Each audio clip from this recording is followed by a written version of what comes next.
संपूर्ण bed rest सांगितला डॉक्टरने की जड वजन उचलू नका, पायऱ्या जास्त चढू नका, खाली जास्त वाकू नका. तर माझ्या नवऱ्याने आणि माझ्या मुलाने खूप माझी केअर घेत आहे. अर्जंटली मला एक चेकअप करायला सांगितलेला आहे. मला डॉक्टरने सांगितलेलं आहे की तुम्ही कंटिन्यू उभे राहू नका. आता मला ना असं म्हणजे उभं पण राहणं झालं नाही. मी अर्जंटमध्ये स्वराजला फक्त लेकरू माझं तिकडं डाळ भात जेवते ते बघा दिसत असणार. संसाराची जी जबाबदारी आहे ना ती 75% मी घेतलेली आहे बरोबर. आणि आम्ही नवरा बायकोच्या कमाईमध्ये पण भरपूर फरक आहे, म्हणजे चौपट पाचपटी म्हणता येणार.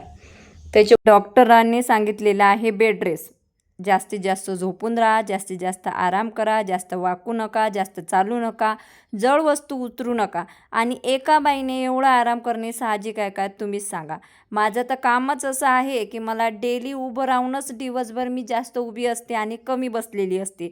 माझ्या घरात दुसरा व्यक्ती कामाला नाही आहे, त्याच्यामुळं कपडे वॉश करायला तर ना मशीन आहे, त्याच्यामुळं टेन्शन नाही. आता का असं सांगितलं ते तुम्हाला सांगणार आहे मी, तर व्हिडिओ शेवटपर्यंत बघा आणि तुमचं कमेंट बॉक्समध्ये मत सांगायला मात्र विसरू नका. सगळ्यात अगोदर तुम्ही व्हाईट कलरचा ड्रेस बघितला, तो कसा वाटला ते मला कमेंट बॉक्समध्ये सांगा. आवडला असेल तर मी प्रोडक्टमध्ये टॅग केलेला आहे आणि खूप छान ड्रेस आहे. त्याच्यानंतर हा ग्रीन ड्रेस आहे बघा, किती सुंदर आहे, हा सुद्धा मी टॅग करणार आहे.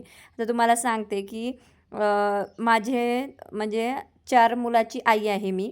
जे लोक मला म्हातारी म्हणतात त्यांच्या माहितीसाठी सांगते की मी 4 मुलाची आई आहे आणि हे सांगायला मला अजिबात लाज वाटत नाही. आणि मला मुलांवर भरपूर प्रेम आहे. माझ्या मुलांना तर मी सगळ्यात जास्त प्रेम करते. आधी प्रायोरिटी ही माझी मुलं, बाकी सगळं नवरा बिवरा सगळं नंतर.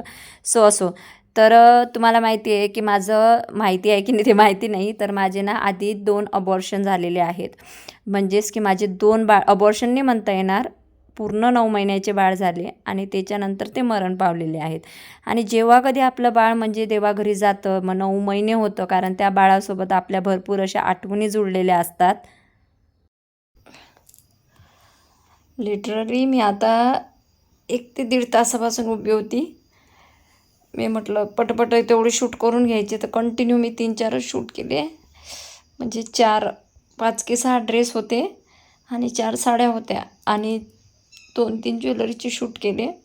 मला डॉक्टरने सांगितलेलं आहे की तुम्ही कंटिन्यू उभे राहू नका. आता मला ना असं म्हणजे उभं पण राहणं झालं नाही. मी अर्जंटमध्ये स्वराजला फक्त लेकरू माझं तिकडं डाळ भात जेवते ते बघा, त्याला मी वाळून दिलं आणि त्याला मला पाणी देता पण येत नव्हतं. तर मला म्हणते माझं लेकरू, मम्मी तू जाऊन झोप म्हणते, मी घेतो हातानं. देऊ का बाळा काही? हां नीट जेव. त्याला अर्जंटमध्ये मग मी डाळ भात वाळून दिलं, कारण सकाळी त्यानं चपाती खाल्ली होती दुपारी. तो एक तर मग एक वेळेस मी त्याला चपाती देते आणि एक वेळेस डाळ भात देते. एवढा त्रास होत आहे. उद्या मी अर्जंटमध्ये आता हॉस्पिटलमध्ये जाते बाबा. काही त्रास होत आहे मला कमरेचा.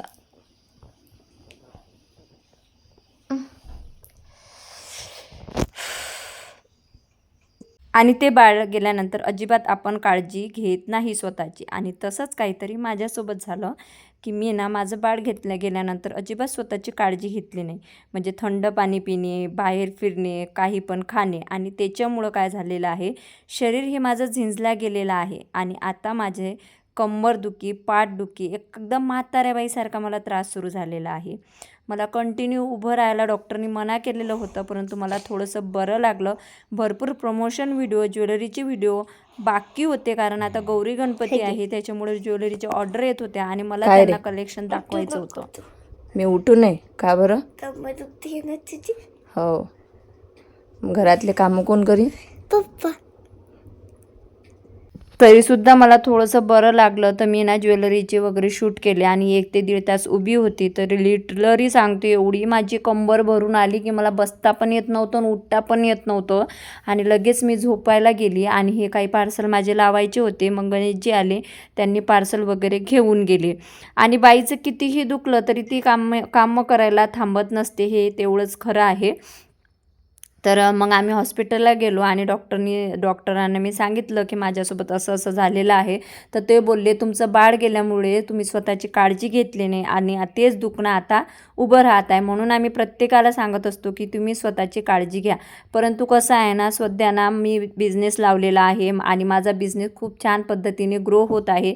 त्याच्यामुळे मी आता माघार घेऊ शकत नाही. जसं आहे तसं मला ॲडजस्ट करायचं आहे आणि समोर जायचं आहे. म्हणून म्हणते मी तर स्वतःची काळजी घेतली नाही, परंतु तुम्ही बाकीचे सगळेजण स्वतःची काळजी घ्या.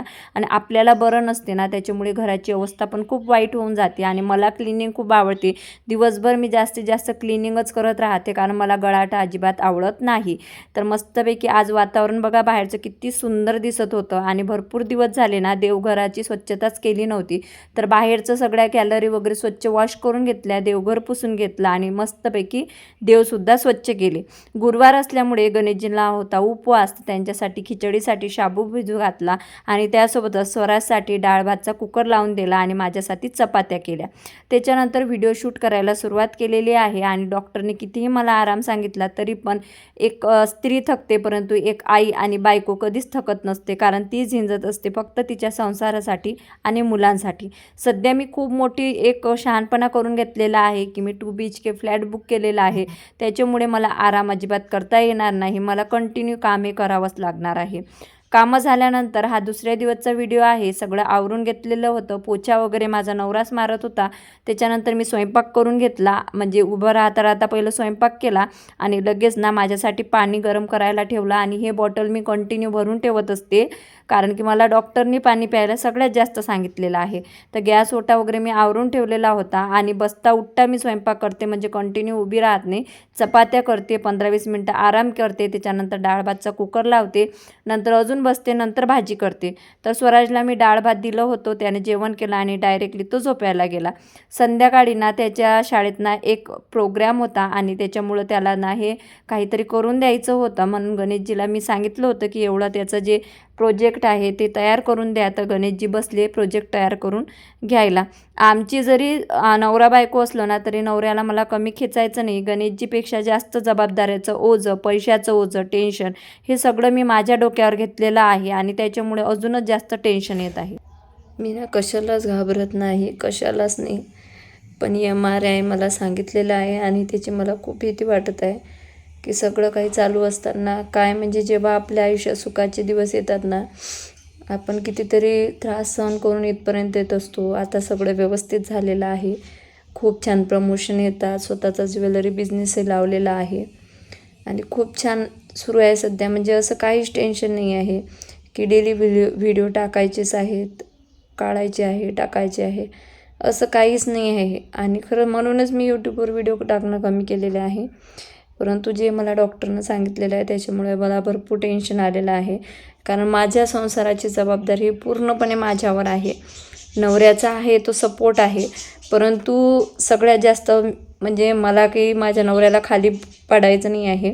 परंतु तुम्हाला हे सर्वांना दिसत असणार, संसाराची जी जबाबदारी आहे ना ती 75% मी घेतलेली आहे, बरोबर.